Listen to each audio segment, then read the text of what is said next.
प्रिय श्रोतागण, आपको मेरा नमन।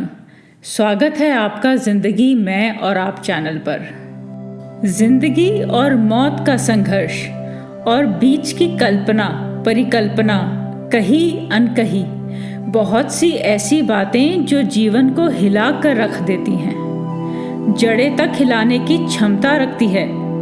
क्या आपकी परिकल्पनाएं? आप जैसा सोचते हैं आप वैसा बन जाते हैं। हम कब कल इतिहास बन जाएं, कौन जानता है। आज है, कल था में परिवर्तित हो जाता है। ये जनमानस के साथ नित्य प्रति होने वाला एक ऐसा अनूठा अकाट्य सत्य है जिसको कोई नहीं जान पाया। हम हर रोज उस जिंदगी को तराशते हैं जिस जिंदगी में हम अपने आप को बहुत अच्छा, निरोग, स्वस्थ, खूबसूरत, इच्छाओं से भरपूर, सभी प्रकार का ऐसा मन अनुमोदन करते हैं जिसकी कोई सीमा नहीं। आप ही स्वयं अपने निर्माण और स्वयं ही अपने विनाश के भी स्वप्न का आगाज करते हैं। वक्त कब बदल जाएगा कोई नहीं जानता। आज हम जिस स्थिति में हैं, पल पल, क्षण क्षण अपने मन का अपने आप से मनोहार करते हैं, इजहार करते हैं और मन को उस दिशा में ले जाते हैं जहां वास्तविकता से कोसों दूर हमारी सोच होती है। ये शास्त्रों में भी वर्णित है, ये शाश्वत सत्य है कि एक दिन हम सबको इस दुनिया को छोड़कर जाना है। आप जैसा सोचते जाएंगे, करते जाएंगे, आपकी कल्पना को वो ही पंख उड़ान देगा। व्यक्ति अपने आप को हमेशा सत्यवादी बनाकर पेश करता है, नकली नकाब पहनकर असली बात को छुपा जाने में माहिर है। सत्यता से कोसों दूर हम एक ऐसे अंतराल में जिंदगी को जीते हैं जहां सब कुछ हमारे मुताबिक नहीं होता। प्रारब्ध के जो भोग हैं, पिछले जन्मों और इस जन्म के कर्मों का एक अनूठा संबंध है।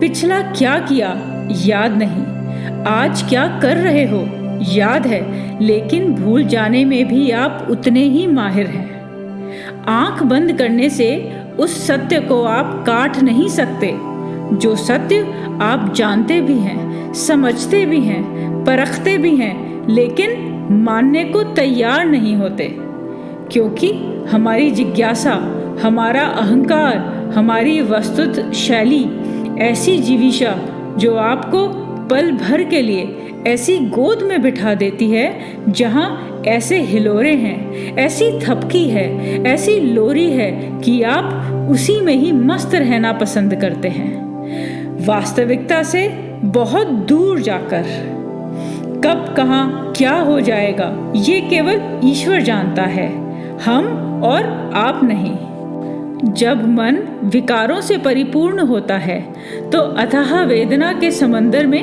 गोते खाने लगता है। किसी असाध्य रोग में भी ऐसी ही वेदना उमड़ती है। तब आप पुकार लगाते हैं, किसे?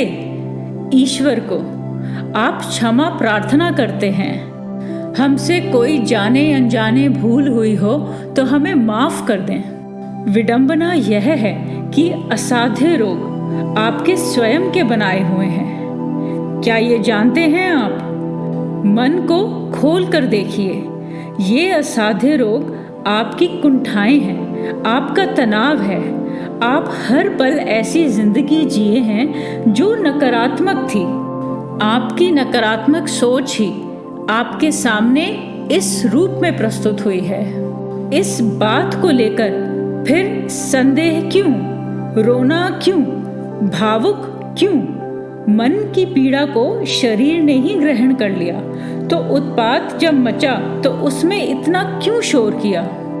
आइए जिंदगी को समझने का एक प्रयास करते हैं, ऐसा प्रयास जो आप जानते भी हैं लेकिन फिर जानना नहीं चाहते। शरीर में उत्पन्न हुए दोष, रोग मन से संबंधित हैं। कभी बहुत रोए, कभी बहुत अट्टाहस किया, यदि आप किसी दावत में हैं, आप मज़ा कर रहे हैं, आप मस्ती में हैं, लेकिन अगर आपके शरीर के किसी भी हिस्से में हल्की सी कहीं पीड़ा महसूस हुई तो आप सचेत हो जाते हैं। आप उस दावत से जल्दी ही लौट आते हैं। नहीं नहीं, मेरी तबीयत खराब है ना? क्या होता है? आप सजग हो जाते हैं, भूल जाते हैं उस दावत को, उस कार्यक्रम को कि क्या था, कैसे था, कौन था। हम खा पी रहे थे, अभी तो सब ठीक था, अच्छे से घर से गए थे। अभी अभी क्या हुआ?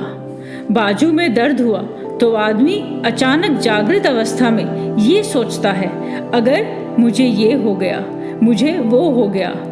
हमने तो ऐसा कभी नहीं सोचा था। आपने थोड़े ही सोचा था। आप केवल वो सोचते हैं जो आपका मन चाहता है। कोई भी आदमी मरना नहीं चाहता, लेकिन ये ऐसा सत्य है जिसको कोई झुठला नहीं सकता। मृत्यु निश्चित है। कब मरेंगे, कैसे मरेंगे, इसका हिसाब किताब ऊपर वाले के पास है। लेकिन ये हिसाब किताब तो हमारे पास है कि हम अच्छे से अपने शरीर के साथ समझौता करें, अपनी आशाओं को, अपनी इच्छा पूर्तियों को, अपने आप को, अपने आवेश को, अपने आवेग को नियंत्रण में रखें। यदि आपकी परिकल्पनाएं अच्छी बुरी जैसी भी आपके सामने आ जाती हैं, तब आपको उसके लिए भी तैयार रहना चाहिए, क्योंकि आप ही के विचारों के द्वारा निर्मित ये कल्पना बीमारी का रूप ले लेती है, लेकिन उसकी निवृत्ति भी आप ही के हाथ में है, क्योंकि आपका मस्तिष्क आपको संकेत देता है कि बाज आ जा, वरना तो ये करूंगा। आपका मस्तिष्क कैसे काम करता है? आप जब अपनी इच्छा जाहिर करते हैं, संदेह जाहिर करते हैं कि कहीं ऐसा तो नहीं कि आपको ये है या वो है। हाँ, जरूर, पक्का, मस्तिष्क कहता है अभी लो। वो ऐसे ही लक्षण आप में पैदा कर देता है। शरीर को रोग मुक्त करने के लिए भी यदि हम प्रयास करें कि नहीं, मुझे कुछ भी नहीं है, मैं बिल्कुल ठीक हूँ, तो आपका मस्तिष्क सकारात्मक संकेत देता है आपके शरीर को, आपके मन को, और यही सकारात्मकता आपकी हर प्रकार की व्याधियों का समाधान बनती है। आज के लिए बस इतना ही। अपना ख्याल रखें, फिर मिलेंगे। Bye bye.